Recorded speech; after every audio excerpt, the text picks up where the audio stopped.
ನಾಳೆ ಕಾರ್ಯಕ್ರಮಕ್ಕೆ ಮಾನ್ಯ ಮುಖ್ಯಮಂತ್ರಿಗಳು, ಉಪಮುಖ್ಯಮಂತ್ರಿಗಳು, medical education minister, health minister, PWD minister ಜೊತೆಗೆ ಇನ್ನುಳಿದಂಥ ಸಚಿವರು ಬರ್ತಕ್ಕಂಥ HK ಪಾಟೀಲ್ರು ಭಾಳ ಜನ ಬರ್ತಾ ಇದ್ದಾರೆ. ಉದ್ದೇಶ ಇಷ್ಟೇ, ಏನು ಒಂದು ಮೆಡಿಕಲ್ ಕಾಲೇಜು ಹಾವೇರಿಯಲ್ಲಿ ಆಗಿತ್ತು, ಅದನ್ನು ಆದಷ್ಟು ಲಘುನೇ ಕಟ್ಟಿ ಉದ್ಘಾಟನೆ ಮಾಡಬೇಕಂತಕ್ಕಂಥ ಅಭಿಲಾಷೆ ನಮ್ಮೆಲ್ಲರದಿತ್ತು. ಅದು ಇಲ್ಲಿವರೆಗೆ ಇಂಜಿನಿಯರಿಂಗ್ ಕಾಲೇಜ್ನಲ್ಲಿ ನಡೆದಿತ್ತು ಹಿಂದೆ.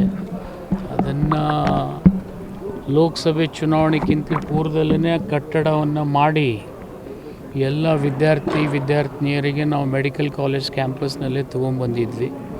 ಆ ಕಟ್ಟಡ ಅವಾಗೆ ಉದ್ಘಾಟನೆ ಮಾಡಬೇಕಂಥೇಳಿ ನಿರ್ಣಯ ಆಗಿತ್ತು. ಆದರೆ ಕೇಂದ್ರ ಸರ್ಕಾರದ ಪ್ರತಿನಿಧಿಗಳು ಬರ್ತಾರೆ ಅಂತ ಹೇಳಿದ ಮೇಲೆ ಅದನ್ನು ಮುಂದಾಕಿದ್ವಿ. ಆದರೆ ಇವತ್ತು ಕರ್ಮಧರ್ಮ ಸಹಯೋಗದಿಂದ ಅದೆಲ್ಲ ಮುಗಿದು ಅದರ ಉದ್ಘಾಟನೆ ಮಾಡ್ತಕ್ಕಂಥ ಕಾಲ ಬಂದಿದೆ. ನಾಳೆ ಇಡೀ ಹಾವೇರಿ ಜಿಲ್ಲೆ ಜನರಲ್ಲಿ ವಿನಂತಿ ಮಾಡ್ಕೊಳ್ಳೋದೇನೆಂದರೆ, ಈ ಕಾಲೇಜು ಭಾಳ ಪ್ರತಿಷ್ಠಿತ ಮೆಡಿಕಲ್ ಕಾಲೇಜಾಗಿ ಹೊರಹೊಮ್ತಾ ಇದೆ. ಇದರಲ್ಲಿ ವಿಶೇಷವಾದಂಥ ಸವಲತ್ತುಗಳನ್ನು ಕೂಡ ನಾವು ಕೊಟ್ಟಿದ್ದೀವಿ. ಜೊತೆಗೆ ಹಾವೇರಿ ಜಿಲ್ಲೆ ಜನತೆಗೆ ದಾವಣಗೆರೆ ಅಥವಾ ಹುಬ್ಬಳ್ಳಿಗೆ ಹೋಗ್ತಕ್ಕಂಥ ಅವಶ್ಯಕತೆ ಭವಿಷ್ಯದಲ್ಲಿ ಬೀಳಬಾರ್ದು. ಅವರಿಗೆ ಪ್ರಾಥಮಿಕ ಚಿಕಿತ್ಸೆ ಹಿಡ್ಕೊಂಡು ಎಲ್ಲ ಹಂತದ ಚಿಕಿತ್ಸೆ ಇಲ್ಲೇ ಕೊಡಿಸ್ಬೇಕಂತಕ್ಕಂಥ ಉದ್ದೇಶದಿಂದ ಈ ಮೆಡಿಕಲ್ ಕಾಲೇಜ್ ಮಾಡಿದ್ದೇವೆ. ಅದನ್ನು ಭಾಳ ಪ್ರಾಂಜಲ ಮನಸ್ಸಿನಿಂದ ಎಲ್ಲರೂ ಉದ್ಘಾಟನೆ ಮಾಡ್ತಾಯಿದ್ದೀವಿ. ಈ ಕಾರ್ಯಕ್ರಮದಲ್ಲಿ ಇಡೀ ಜಿಲ್ಲೆ ಜನ ಬಂದು ಪಾಲ್ಗೊಳ್ಬೇಕಂತೇಳಿ ನನ್ನ ವತಿಯಿಂದ, ರುದ್ರಪ್ಪಣ್ಣ ಅವ್ರ ವತಿಯಿಂದ, ಇಲ್ಲ ಜಿಲ್ಲೆಯ ಎಲ್ಲ MLA ಅವ್ರ ವತಿಯಿಂದ ನಾವು ವಿನಂತಿಯನ್ನು ಮಾಡ್ತಾಯಿದ್ದೀವಿ. ಸರ್, ಕೇಂದ್ರ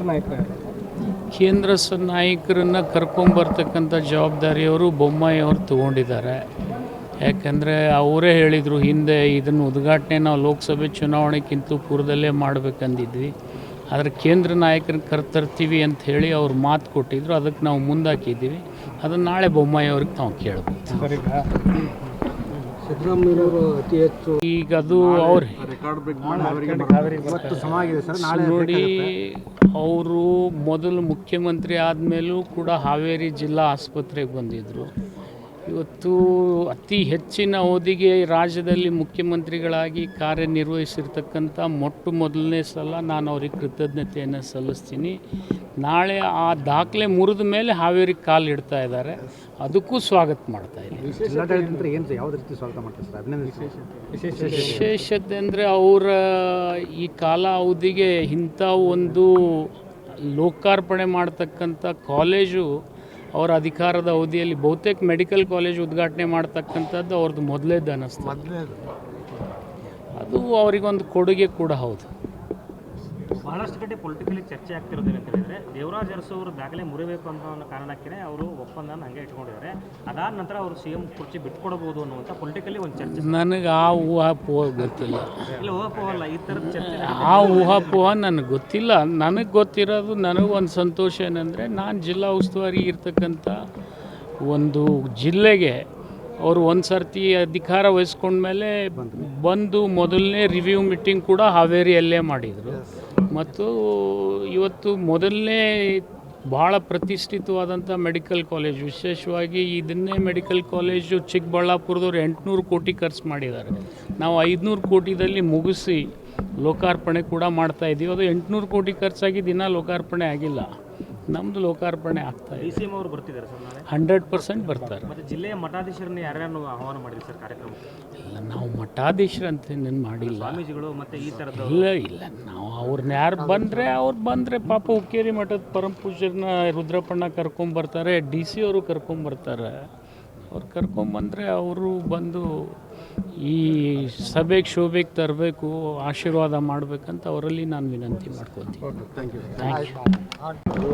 ಆಮೇಲೆ ದೇವರಾಜ ಅರಸರವರ ದಾಖಲೆ ಮುರಿದಲ್ಲಿ ಬರ್ತಿದ್ರೆ ನಿಮ್ಗೆ ಎಷ್ಟು ಹೆಮ್ಮೆ ಅನಿಸ್ತದೆ? ಹೆಂಗೆ, ಎಷ್ಟು ಖುಷಿ ಆಗ್ತದೆ?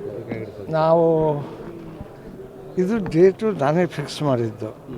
ಅದು ನನಗೆ ಅವಾಗೇನು ಗೊತ್ತಿರಲಿಲ್ಲ, ಇದು ಮೊದಲನೇ ಸಭೆ ಆಗ್ತೈತಿ, ಅವ್ರ ದಾಖಲೆ ಸ್ಥಾಪನೆ ಮಾಡ್ತಾರೆ ಹೇಗೆ ಅಂತ ಗೊತ್ತಿರಲಿಲ್ಲ. ಅನಿರೀಕ್ಷಿತವಾಗಿ ನನಗೆ ಡೇಟ್ ಫಿಕ್ಸ್ ಮಾಡೋಕ್ಕೆ ಹೋಗಿದ್ದೆ. ಮಾಡೋಕ್ಕೆ ಹೋದಾಗ, ನೋಡಪ್ಪ 2 ಡೇಟ್ ಖಾಲಿ ಐತಿ, ಅದನ್ನು ಮಾಡುವಂತ ಇದ್ರು. 7ನೇ ತಾರೀಕು ಖಾಲಿ ಇತ್ತು. ಅದು ಸುದೈವದಿಂದ ಅದು ಅವರ ಮೊದಲನೇ ಫಂಕ್ಷನ್ನು ಮತ್ತು ಮೆಡಿಕಲ್ ಕಾಲೇಜ್ ಏನು 8 ಕೊಟ್ಟಿದ್ದರು ಅವರಿದ್ದಾಗ, ಅವ್ರ ಸರ್ಕಾರ, ಹಿಂದಿನ ಸರ್ಕಾರ ಅವರು ಮುಖ್ಯಮಂತ್ರಿ ಆಗಿದ್ದಾಗ 8 ಕಾಲೇಜುಗಳನ್ನು ಸ್ಥಾಪನೆ ಆಗಿದ್ದು. ಅದರ ಪೈಕಿ ಇದು ಮೊದಲನೇ ಕಾಲೇಜನ್ನು ಉದ್ಘಾಟನೆ ಮಾಡಲಿಕ್ಕೆ ಬರ್ತಾ ಇರೋದು ನಮಗೆಲ್ಲರಿಗೂ ಕೂಡ ಭಾಳ ಸಂತೋಷವಾಗಿದೆ. ಮತ್ತು ದೇವರಾಜ ಅರಸು ಅಂತ ಹೇಳಿದ್ರೆ ನಮ್ಮೆಲ್ಲರ ಹೆಮ್ಮೆಯ ಮುಖ್ಯಮಂತ್ರಿ ಆಗಿದ್ದರು ಅನ್ನೋದನ್ನು ಕರ್ನಾಟಕ ಎಂದೂ ಮರೆಯಲಾರದಂಥ ಅವರ ಕನಸುಗಳು, ಅವರು ಹಿಂದುಳಿದಂಥ ವರ್ಗಕ್ಕೆ ಕೊಟ್ಟಂಥ ಕಾಣಿಕೆಗಳು ಅಜರಾಮರವಾಗಿದ್ದು.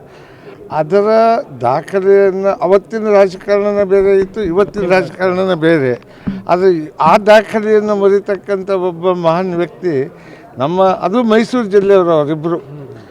ಇಬ್ಬರು ಕೂಡ ಮೈಸೂರು ಜಿಲ್ಲೆಯವರು. ಇಬ್ಬರೂ ಕೂಡ ದಾಖಲೆ ಮಾಡಿದ್ದನ್ನು, ಆ ದಾಖಲೆಯನ್ನು ಮುರಿತಕ್ಕಂಥದ್ದನ್ನು ಇವರು ಮಾಡಿದ್ದಾರೆ. ಅದರಿಂದ ನಮ್ಮೆಲ್ಲರಿಗೂ ಕೂಡ ಭಾಳ ಸಂತೋಷ ಆಗಿದೆ. ಇವತ್ತು ಪತ್ರಿಕೆಯಲ್ಲಿ ನೋಡಿದಾಗ ಬೇರೆ ಬೇರೆ ಕಡೆ ಎಲ್ಲ ವಿಜಯೋತ್ಸವ ಸಂಭ್ರಮ ಆಚರಿಸ್ತಕ್ಕಂಥದ್ದು ಕೂಡ ನೋಡಿದ್ದೀವಿ. ಆದ್ದರಿಂದ ಇಂಥ ಒಬ್ಬ ಮುಖ್ಯಮಂತ್ರಿ ಕನ್ನಡ ನಾಡಿಗೆ ಸಿಕ್ಕಿದ್ದು ನಮ್ಮೆಲ್ಲರ ಸುದೈವ ಅಂತ ನಾನು ವೈಯಕ್ತಿಕವಾಗಿ ಭಾವಿಸ್ತೇನೆ. ವಿಶೇಷವಾಗಿ ಏನಾದ್ರು ಸನ್ಮಾನ ಇಟ್ಕೊಂಡಿದ್ದೀರಾ CMಗೆ ನಮ್ಮ ಜಿಲ್ಲೆ? ಸನ್ಮಾನ ಬಸವಣ್ಣನವರ ತತ್ವ ಸಿದ್ಧಾಂತಗಳನ್ನು ನಂಬಿದಂಥ ಮುಖ್ಯಮಂತ್ರಿಗೆ ಅವರಿಗೆ ಕೊಡುಗೆಯನ್ನು ಬಸವಣ್ಣನ ಮೂರ್ತಿನ ಕೊಡ್ತಕ್ಕಂಥದ್ದನ್ನು ಮಾಡಿದ್ದಾವೆ. ಅದೇ ಅವರಿಗೆ ದೊಡ್ಡ ಕೊಡುಗೆ. Thank you.